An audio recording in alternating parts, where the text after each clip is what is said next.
किले पर। जी हां, आज से भारत जोड़ो यात्रा में 9 दिनों का ब्रेक है, लेकिन इस ब्रेक से पहले राहुल गांधी ने जो तेवर लाल किले से दिखाए हैं, जो हुंकार लाल किले से भरी है उन्होंने, और उसकी गूंज सच बताऊं तो लंबे वक्त तक सियासत में सुनाई देती रहेगी। राहुल गांधी ने पिछले 8-9 सालों का लेखा जोखा कुछ मिनटों में जनता के सामने पेश कर दिया है। बीजेपी की नीयत लोगों के सामने खोल कर रख दी है। राहुल गांधी ने कहा कि मेरी छवि खराब करने में हजारों करोड़ रुपए खर्च किए गए, मैंने 1 महीने में सच्चाई जनता को दिखा दी। उन्होंने साफ साफ कहा कि यह नरेंद्र मोदी की सरकार नहीं है, यह अडानी और अंबानी की सरकार है। आइए जरा सुन लेते हैं क्या कुछ कहा राहुल गांधी ने। और फिर जो भी आपका पैसा है, किसानों का, मजदूरों का, आपके एयरपोर्ट, आपके पोर्ट, आपकी सड़कें,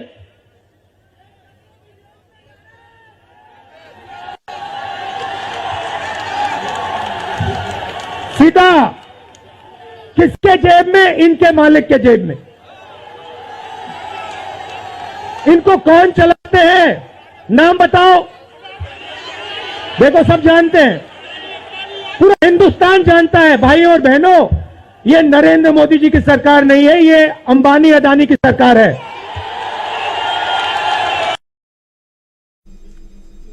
तो ये नरेंद्र मोदी की सरकार नहीं है, बल्कि ये अंबानी और अदानी की सरकार है। दोस्तों, याद नहीं पड़ता कि राहुल गांधी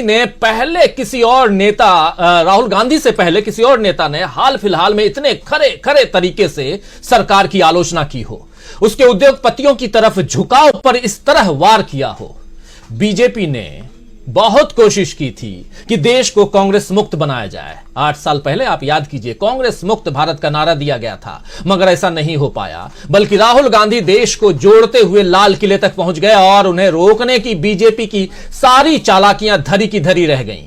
अब लाल किले से राहुल गांधी ने मोदी सरकार पर जिस तरह बड़ा प्रहार किया है, राहुल ने कहा है कि मोदी सरकार ने सब कुछ बेच दिया, उसी लाल किले तक को बेच दिया। आइए जरा सुन लेते हैं राहुल गांधी ने क्या कुछ कहा। कि जैसे इन पर लगाम लगी हुई है, वैसे हिंदुस्तान के प्रधानमंत्री पे भी लगाम लगी हुई है।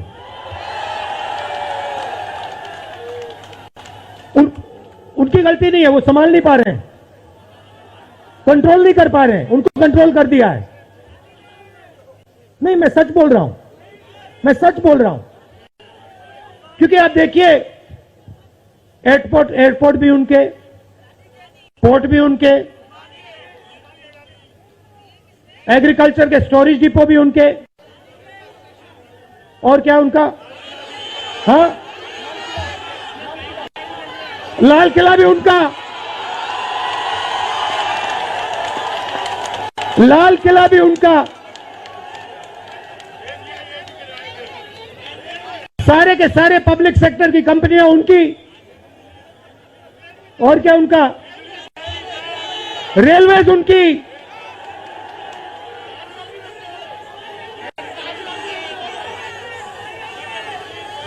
अभी भाइयों और बहनों ताजमहल भी चला जाएगा, तो सब कुछ उनका। तो ये देश की सच्चाई है। हाईवे भी उनके, सेलफोन भी उनके, मगर सच्चाई हमारी।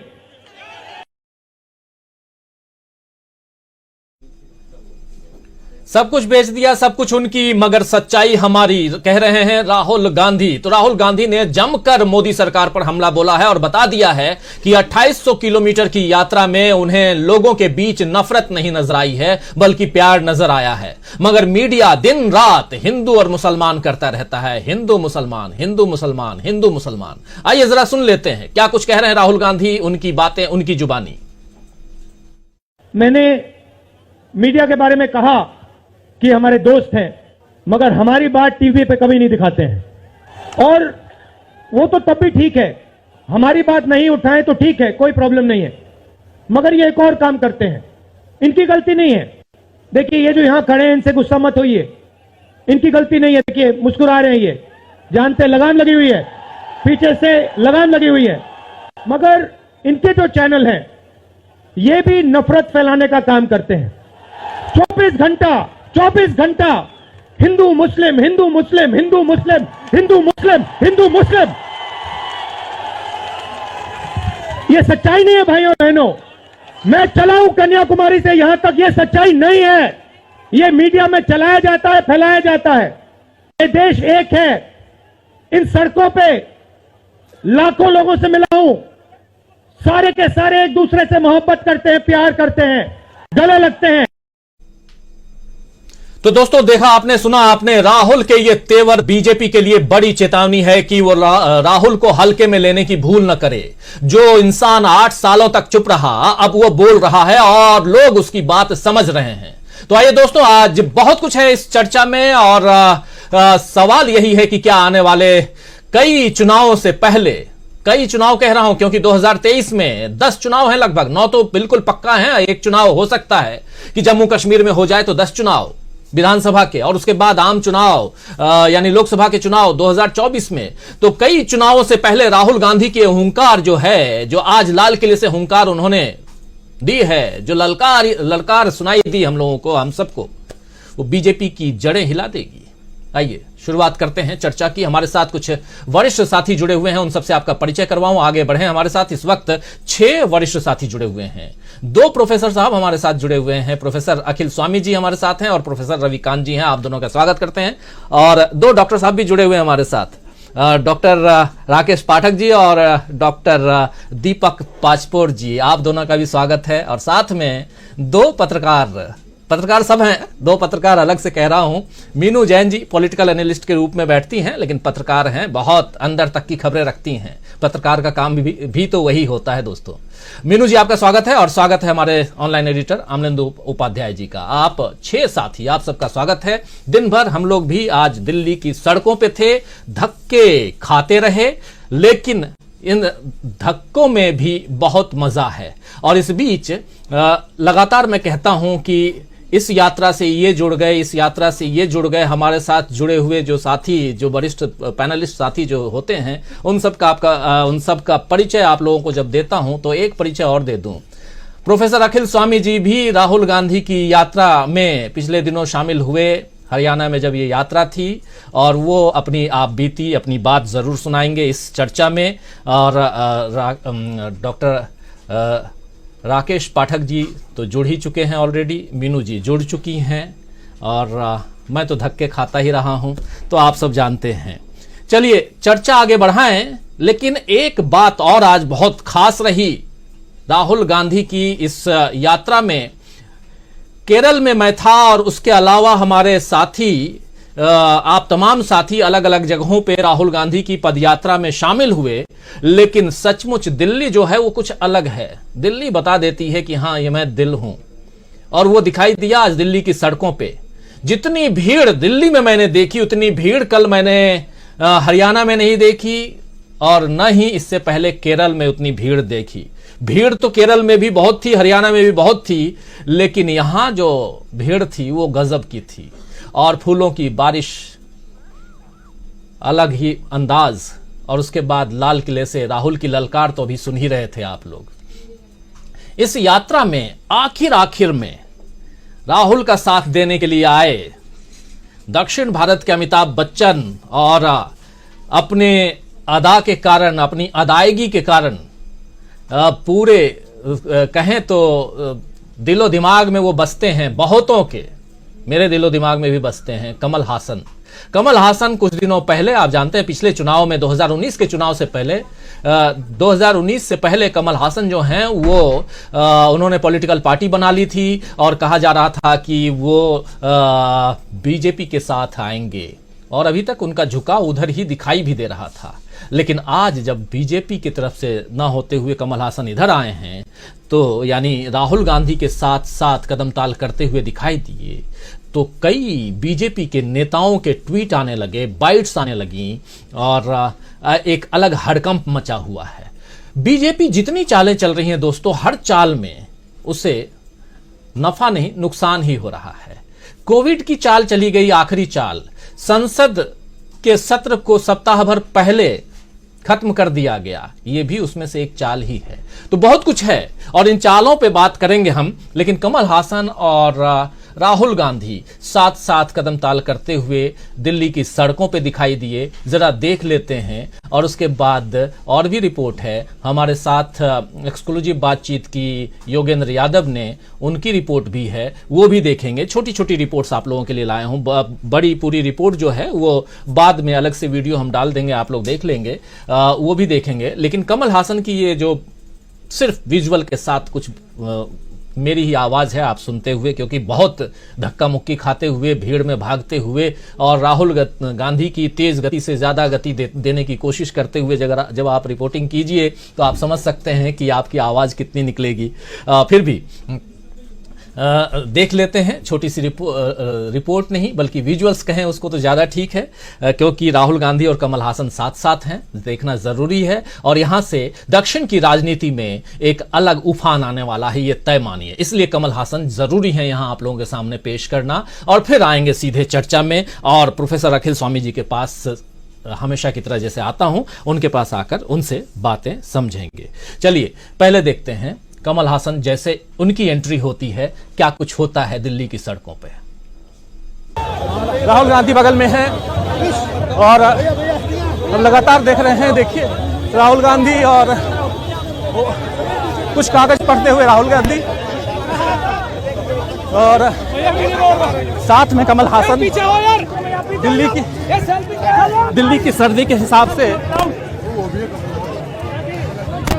राहुल गांधी जो हैं वो साथ साथ चल रहे हैं। दिल्ली पुलिस लगातार मेहनत करती हुई, बहुत मेहनत कर रही है दिल्ली पुलिस इस भीड़ को सुधारने के लिए, इस भीड़ को कम करने के लिए बहुत ज्यादा मेहनत दिल्ली पुलिस को करनी पड़ रही है इस भीड़ को कंट्रोल में लाने के लिए। लेकिन पीछे राहुल गांधी के जितने भी समर्थक हैं वो लगातार लगे हुए हैं।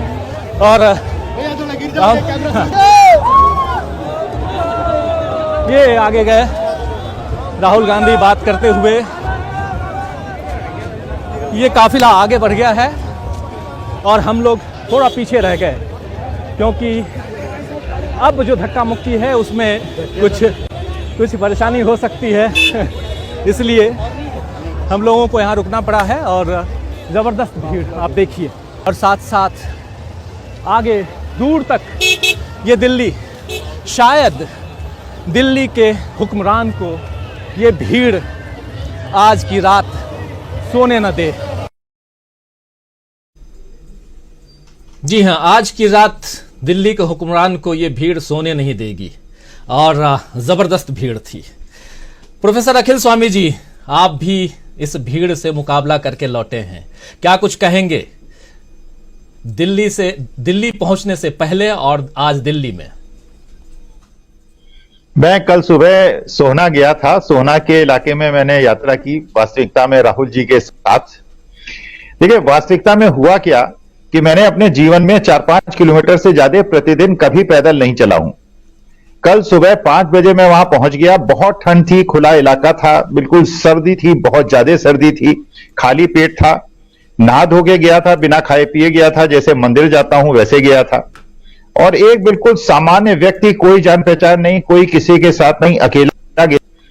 जो एक मंदिर में हम जाते हैं, बद्रीनाथ जी के या केदारनाथ जी के मंदिर में जाते हैं, भाव विह्वल हो जाते हैं, आंखों में आंसू आ जाते हैं जब हम देखते हैं कि गरीब है, अमीर है, दक्षिण का है, उत्तर का है, पश्चिम का है, किसी भी प्रदेश का है, दलित है, ब्राह्मण है, कोई भी है, सब भिक्षुक रूप में भगवान के सामने मत्था टेकते हैं, आंखों में से आंसू आ जाते हैं।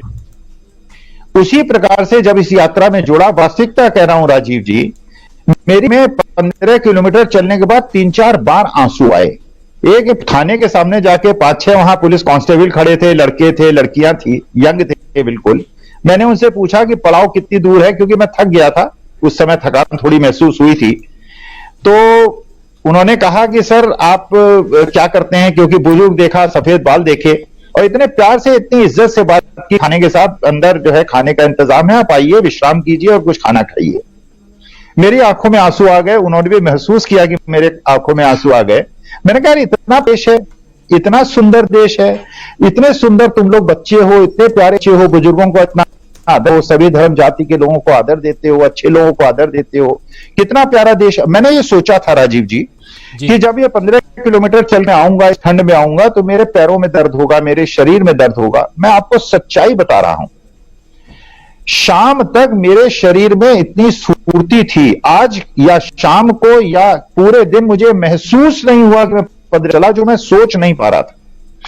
वास्तविकता में जिस प्रकार की एक अनुभूति होती है, कितना प्यारा देश है, इस प्यारे देश को, इस सुंदर देश को, देखिए हमारी एक तो जननी मां थी जिसने मुझे जन्म दिया था, उसकी मृत्यु हो गई, और जिसको हम मानते हैं, जिसने हमने पाल पोस के बड़ा किया, जिसने अपने आंचल में हमको आश्रय दिया, वो भारत माता है। इतने प्यार करने वाली भारत माता है। इसको 8 साल के अंदर इन लोगों ने कितना परेशान कर दिया, कितना हिंदू मुसलमान सिख ईसाई में बांट दिया, किस प्रकार दलितों को पेड़ों से पकड़कर पीटा, जैसे दलित लड़की को अंधेरे में 12 बजे रात को बिना किसी उनके माता पिता की अनुमति के केरोसिन का तेल डला दिया, और एक पत्थर मारने के आरोप में आरोपी के घर में बुलडोजर चला दिया। लेकिन जिस व्यक्ति ने अपनी जीभ से किसानों को कुचल दिया, उसके घर पे बुलडोजर नहीं चला। मुझे लगा इतने प्यारी भारत माता जिसने अपनी सभी संतानों को, 135 करोड़ लोगों को अपने परिवार की तरह प्यार दिया है, स्नेह दिया है, जो आपस में मिलजुल कर हमेशा रहा है, उस परिवार को 8 साल में कैसे तोड़ने का प्रयास हुआ। और जो राहुल जी ने बात कही, वास्तविकता में एक बुजुर्ग की हैसियत से, क्योंकि देखिए मेरा स्टेशन आने वाला है, मैं जानता हूं मेरा स्टेशन आने वाला है, लेकिन जब अपने देश को, युवाओं को, जब इस देश की युवा शक्ति को, और एक धक्का नहीं लगा, मुझे ऐसा नहीं कहीं महसूस हुआ कि मुझे किसी ने क्रॉस करने की कोशिश की हो, पावर करने की कोशिश की हो, बुजुर्ग देखकर ये सोचा हो कि इसको पीछे हटा दो। इतना प्यारा माहौल। तो इतने प्यारे देश को जिसने तोड़ा, जिन लोगों ने तोड़ा और बिल्कुल विभाजित कर दिया, राहुल गांधी ने, वो जो एक भावना होती है, एक देश के प्रेम की भावना होती है, जो राष्ट्रभक्ति की भावना होती है, जो राष्ट्र प्रेम की भावना होती है, वास्तविकता में राहुल गांधी ने वो जगा दी है। ये देश के लिए बहुत शुभ संकेत है, हम सबके लिए बहुत शुभ संकेत है, मेरे जैसे शिक्षक के लिए बहुत शुभ संकेत है, मेरे जैसे बुजुर्ग के लिए बहुत शुभ संकेत है, क्योंकि मैं चाहता था कि मेरा देश मैं देखूं, एक मजबूत राष्ट्र के रूप में देखूं। 8 साल में जितना ये बिगड़ा है, मुझे ऐसा है कि राहुल गांधी की यात्रा से और जिस प्रकार से युवाओं का इससे जुड़ाव हो रहा है, देश दोबारा मजबूत होगा, परिवार बनेगा, कोई धर्म और जाति का विद्वेष नहीं होगा, और हम मिलजुल कर अपने देश को आगे बढ़ाएंगे। और जो लोग हमारे देश को तोड़ने की कोशिश करेंगे, जो टुकड़े टुकड़े गैंग होगा, उसको मुक्की खानी पड़ेगी, और हम जीतेंगे, भारत जीतेगा, और देश का प्रेम जीतेगा, सद्भाव जीतेगा, और देश जीतेगा। राजीव जी जी बिल्कुल बिल्कुल। और सबसे बड़ी बात यह है कि राहुल गांधी अपने मकसद में कामयाब होते हुए दिखाई दे रहे हैं। कहीं भी वो पॉलिटिक्स करते हुए नजर नहीं आ रहे हैं, राजनीति यहां, सियासत यहां नजर नहीं आ रही है, लेकिन राहुल गांधी का सीधा वार मोदी सरकार पर, और अब तो पिछले दिनों वो चुप हो गए थे, 2 लोगों की, 2 व्यापारियों की, उद्योगपतियों की सरकार कहते थे, लेकिन अब नाम लेकर कह रहे हैं अंबानी और अडानी की सरकार, जो अभी आपने सुना भी।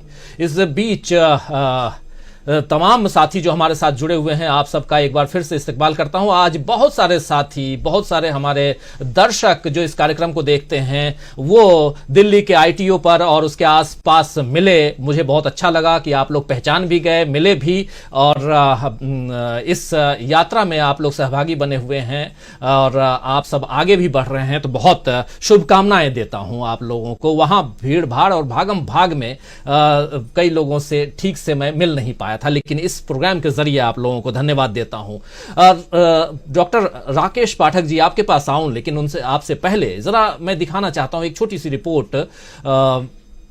राहुल गांधी जब इस पदयात्रा की तैयारी करने के लिए सिविल सोसाइटी के लोगों को बुलाए थे, तो उसमें सबसे अग्रणी भूमिका में जो एक प्रमुख चेहरा था वो है योगेंद्र यादव का। योगेंद्र यादव ने एक्सक्लूसिव बातचीत की हमारे साथ, हमारे सहयोगी परवीन शेख के साथ में। आइए सुनते हैं छोटी सी एक छोटा सा हिस्सा एक, और फिर आगे बढ़ते हैं। आपके पास आता हूं डॉक्टर साहब, सुनिए जरा क्या कुछ कह रहे हैं योगेंद्र यादव इस भारत। योगेंद्र जी, आप दिल्ली आ चुके हैं, क्या मैसेज दिल्ली वालों के लिए? एक ही मैसेज कि इस देश में दिल्ली ने कई बड़े बदलाव की शुरुआत की है, और उम्मीद करते हैं कि इस बार ये जो झूठ और नफरत की दीवार को तोड़ने की में भी दिल्ली अपना योगदान देगी। पिछले 108 दिन में इस दीवार में एक छेद हो गया है। अब दिल्ली धक्का लगाए तो ये दीवार गिर जाएगी। जो कोरोना को लेकर बार बार अटैक किया जा रहा है, हमला किया जा रहा है, उसको लेकर जितना अटैक होता है मुझे लगता है तीर निशाने पे लगा है। और जब बीजेपी कोरोना की बात करने शुरू करती है, इसका मतलब है कि यात्रा की सफलता का सर्टिफिकेट मिल गया है। जो क्या मैसेज आज लाल किले से जब राहुल गांधी जी, क्योंकि दिल्ली वालों को बेसब्री से इंतजार है उनके भाषण का शाम। लाल किला या दिल्ली इस यात्रा का डेस्टिनेशन नहीं है, ना ही श्रीनगर है। इस यात्रा का गंतव्य है इस देश का हर गांव, हर दरवाजा और उसका दिल। ये जनादेश की यात्रा नहीं है, ये जनमानस की यात्रा है। जनमानस बदलने की शुरुआत हो गई है और वही सबसे बड़ी सफलता है। तो आप योगेंद्र यादव को सुन रहे थे। बिछ गई सियासी विसार, खेला जा रहा है सियासी खेल, जारी है वार पलटवार। शह और मात के खेल में बनाई जा रही है रणनीति। कौन पड़ेगा किस पर भारी, ये कभी भी सिर्फ हस्तक्षेप.com पर। अमलेंदु उपाध्याय के साथ